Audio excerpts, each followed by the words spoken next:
Have you noticed that relationships and marriages today don't seem to last as long as they used to? Breakups, divorces, situationships, it almost feels like long-term love is becoming rare. Hey everyone, welcome to Us in Practice. My name is Pierre, and I'm here with my amazing co-host, Puello. Thank you for tuning in, whether you're watching on YouTube or listening on your favorite podcast platform. Today, we're diving into a big question. Why do marriages and relationships in this new century not last as long as before? We're going to talk about how the new generation sees love and commitment compared to previous generations, how sensitivity and lack of communication affect relationships, and how financial struggles can quietly destroy a couple's connection. And at the end, we'll share some practical advice on how to keep a relationship or marriage alive and strong, even in today's world. So stay with us till the end, and if you're here on YouTube, don't forget to subscribe, like, and share this episode with someone who needs it.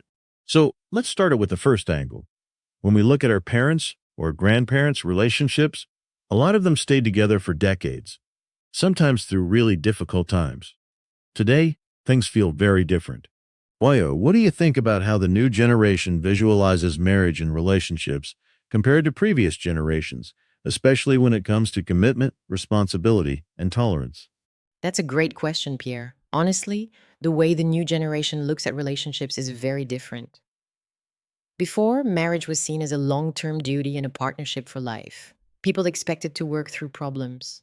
Today, many people focus more on personal freedom, self-fulfillment, and instant gratification. If they don't feel happy right away, they might think the relationship is wrong instead of something they can grow through.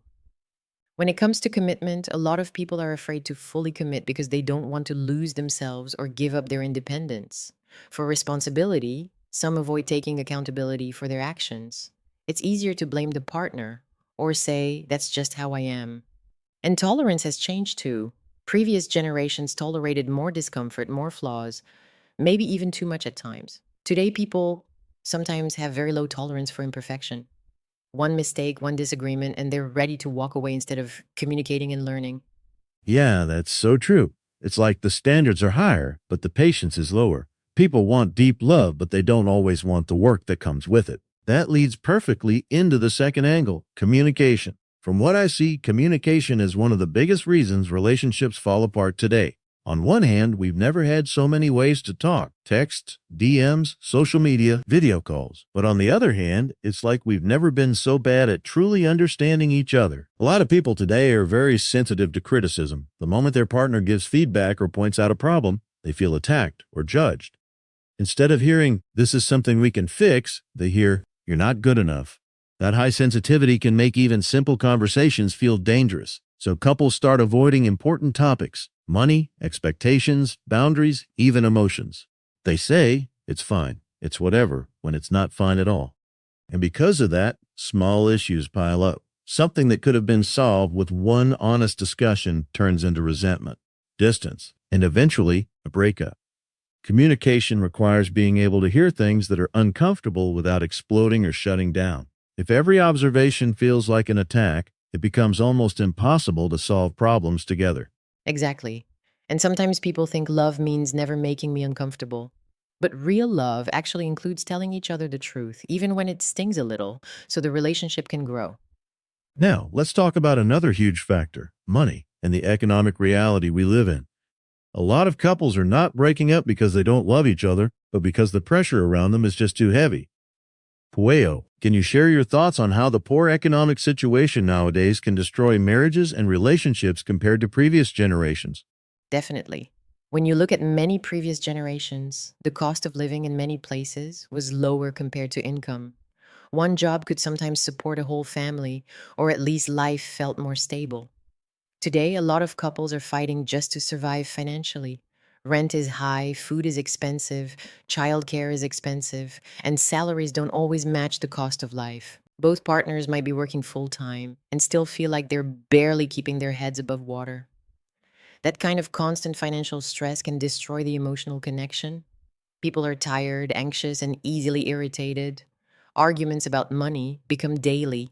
One partner might feel the other is not doing enough, not ambitious enough, or spending too much. On top of that, social media shows other couples traveling, buying houses, driving nice cars. You start comparing your relationship to those images and suddenly feel like you're failing together.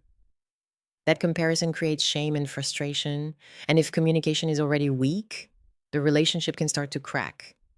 So it's not just love in a bubble anymore. It's love under pressure, under bills, debts, inflation, and constant comparison.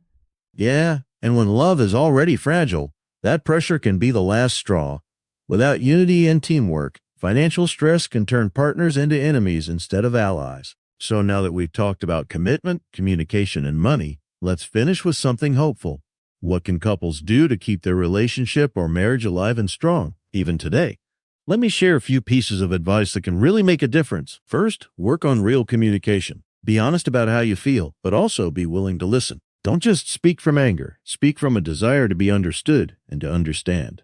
Second, choose commitment over convenience. If you're in a serious relationship or marriage, stop keeping one foot out the door just in case. That mindset destroys trust. Instead, decide that when problems come, you're going to face them together, not run away. Third, see money as a team challenge, not a weapon. Be transparent about your finances. Make a simple budget together, set shared goals, and talk regularly about money without blaming each other. Remember, it's you and your partner versus the financial situation, not you versus your partner. Fourth, develop emotional maturity. Learn to receive feedback without being instantly defensive.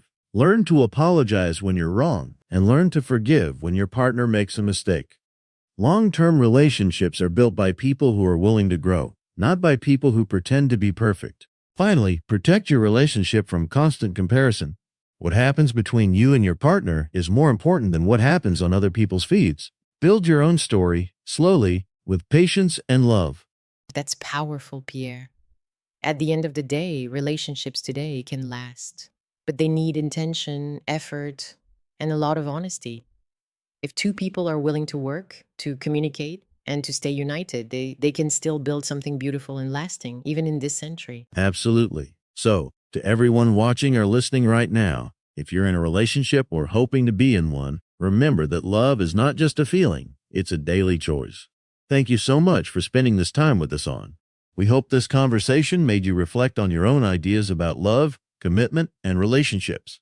If you're watching this on YouTube, make sure you subscribe to the channel, like this video, and share it with someone who might benefit from this discussion.